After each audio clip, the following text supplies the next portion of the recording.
two worlds, and two fates. One is the Golden Kingdom of the East, the other, Rome, growing with iron spears from the West. Egypt, the land of fertility and power. Rome, the symbol of determination and strength. And these two great powers will meet with a destiny intertwined. And here, by the banks of the Nile, stands Cleopatra, the last ruler of Egypt, in luxury, like the triumph of a woman. But her power is not confined to Egypt. Cleopatra has the power to influence one of Rome's greatest figures, with just one glance. And here, another figure symbolizing Rome's power, Julius Caesar, a man whose destiny is shaped by nothing but his own ego.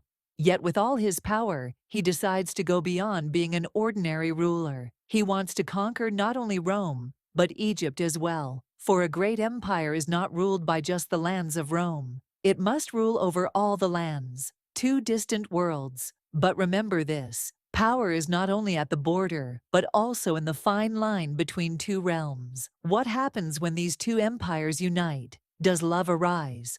Or will betrayal, lost in the dark corners of history, take its place? Cleopatra and Caesar are not just two leaders. They are the steps of a turning point where strategy, power, and betrayal intertwine. And this journey will not be like anything you know.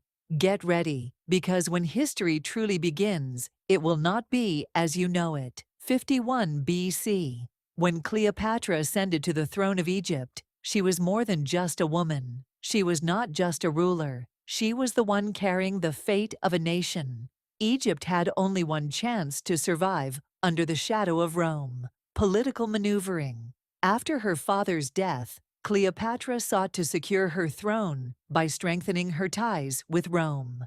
But this was not just a woman's struggle. It was Egypt's fight for survival. In Egypt, the throne was not just a ceremonial position. It was a battleground. Rome's influence was deepening within Egypt every day. Cleopatra knew it would take courage and intellect to break free from Rome's shadow. But this game was not just about sovereignty. It was the preparation for a war between two worlds. But Cleopatra was not merely a ruler. When she decided to invite Caesar, a man who had achieved Rome's greatest victories, to Egypt, it wasn't just out of desire to be his lover. She intended to use Rome as a powerful ally. For a woman, this was perhaps one of the most dangerous games to play. Yet Cleopatra, in a world where intellect and courage would ally, was a leader who would turn the rules of this game to her advantage. But there is one thing you must remember: the loneliness of a queen, though once crowned with victory, is sometimes what makes her the strongest. Cleopatra, in her struggle to establish her own power against Rome's domination, was not only the symbol of a woman's courage, but the courage of an entire nation. Julius Caesar did not merely conquer Rome, he reshaped it, shaking it to its core. In 49 BC, when he returned to Rome, he declared his fate as dictator. In the heart of Rome, as victory flags waved, there was a void behind him. That void, for the peace of Rome, demanded a powerful ally, chasing victory after victory, yet walking with a void inside him. As the strongest man in Rome, Caesar was faced with loneliness. He may have held all the power in Rome, but like any leader, he had a shadow behind him: solitude. But mere victory was not enough. Caesar's power was being forced into tactical alliances for the peace of Rome. And here, the path of Rome's strongest man, unknowingly, will cross with that of a woman: Cleopatra. Strong, intelligent, strategic. For Caesar, she is not just a matter of love. This could become a strategy that could shift the balance of power in Rome. A leader must not only conquer land, but also intelligence and alliances. Cleopatra, in Caesar's eyes, has become more than a threat. She is an opportunity. But remember this: Caesar was not only a warrior, he was a strategist. And strategy, sometimes, is not just about winning a battle, but finding the right alliance. Cleopatra, in Caesar's view, was not a threat, but a key capable of unlocking the heart of Rome. Yet this game was the first step in a battle to shape the future of two empires.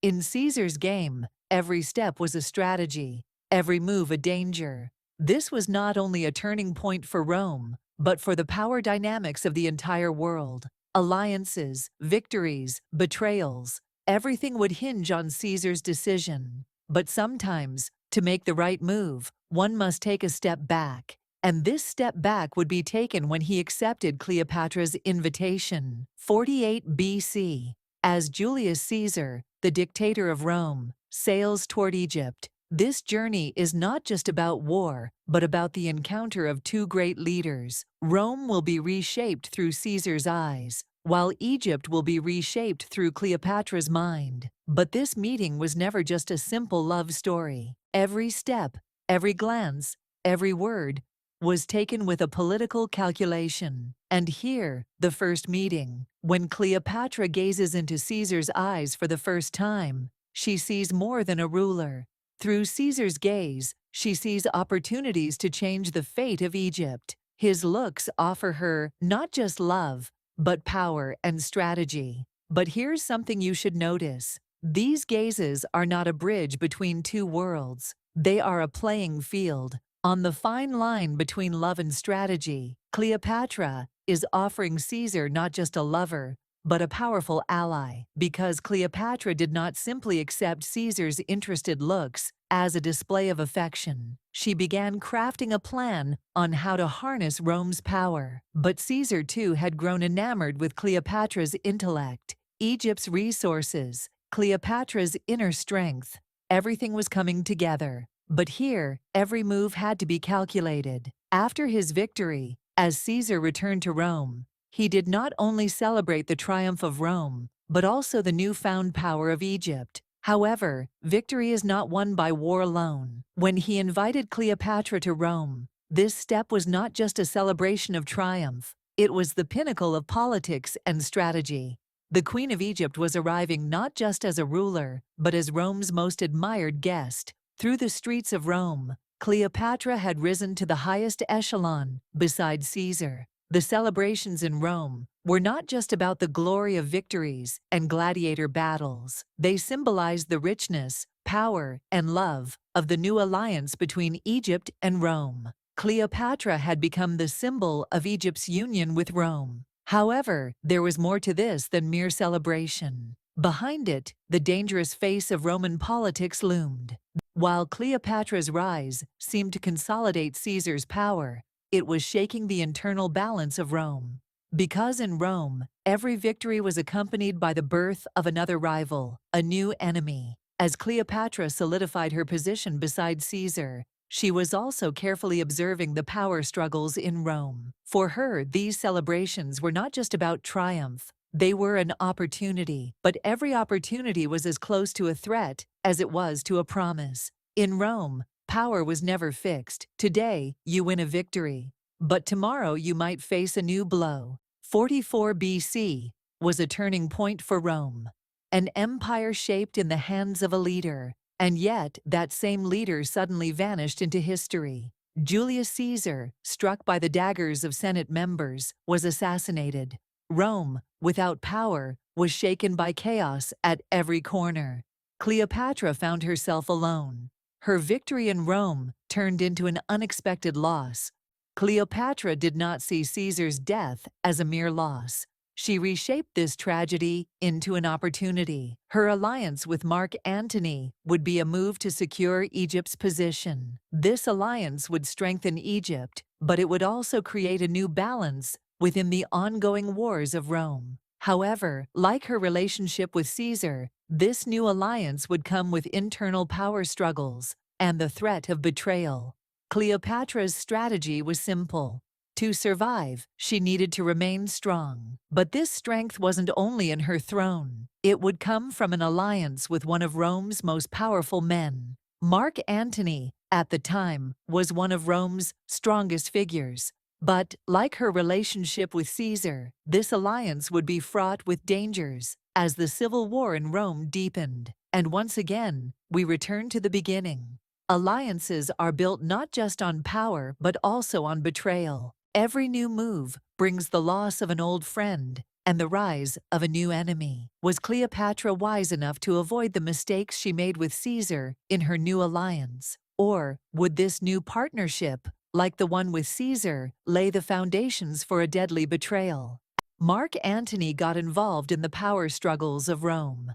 In 41 BC, after gaining power in Rome's wars, Antony was not only in search of victory. His relationship with Cleopatra was deep enough to complicate his efforts to forge new alliances in Rome. This relationship was more than just love. It was one of the greatest games in his pursuit of power. Antony wanted to inherit Caesar's legacy, but Cleopatra, with her past ties to Caesar and Egypt's power, was turning this relationship into a strategy that would affect the throne of Rome. This relationship was much more than a love story. They both leaned on each other's strategic needs, but both were also engaged in a great internal battle for their own egos and desires. Antony and Cleopatra could never fully trust each other. Their alliance was powerful enough to affect Rome for a time. But in the background, every step they took left traces of lost or gained power. Love was the most powerful tool, but every strategy carried the seeds of another betrayal, and every betrayal could mark the beginning of an end. The bond between Antony and Cleopatra,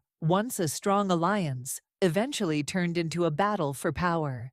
Love was just a tool in the power struggle, and as both leaders drew closer to Rome's throne, they were also preparing for their own downfalls. The Battle of Actium was more than just a military victory. It was the last stand of Antony and Cleopatra. Their clash with Octavian, the rising star of Rome, was a confrontation of both power and the will to survive. However, this battle would be recorded not only as a victory, but also as one of the greatest betrayals in history. Actium was not just a battle for the fate of Egypt and Rome. It was the intersection of two people's dreams, desires, and mistakes. Antony and Cleopatra knew they would lose each piece of their empire in this war, but to them, falling into defeat was a greater tragedy than dying like a hero. To push one step further was to merge with the conflicts and lost hopes. Rome won the war with Octavian's victory. Antony and Cleopatra's final resistance was one of the moments that changed the course of history. But beyond the victory, beyond the escape, there were rotten foundations under everything that ended. Octavian's rise was now inevitable. Eventually, everything that Antony and Cleopatra had fought against was taken by the power of Rome. Betrayals, loyalties, and strategies led to a tragedy that would go down in history. Cleopatra and Antony did not just remain as symbols of conflicts and power struggles. Their story was one of the greatest tragedies in history. The victory was Rome's, but the cost of that victory, this great loss recorded in human history, came to an end at the point where a love ended with the triumph of power. The union between Cleopatra and Julius Caesar was not just a moment where love and power came together. It was a turning point that changed the course of history, binding the fates of two great leaders. However, the power of this love also shaped the inner destruction that came with it. Two great empires, powerful leadership, political and strategic moves. But in the end, this power led them to their own demise. Both leaders once shaped history with the power in their hands. The Queen of Egypt and the dictator of Rome, amid wars and betrayals, had built a great empire. But power can never be permanent. The dreams, passions, and pains behind that power led them to the edge of destruction. The story of Cleopatra and Julius Caesar was the union of love and power that changed the course of history. But the price of victory has been lost in the shadows of the past. If you'd like to dive deeper into the hidden depths of these legendary tales, don't forget to subscribe to our channel. We also look forward to your comments. Share your thoughts on history with us, because every great story grows even more when retold.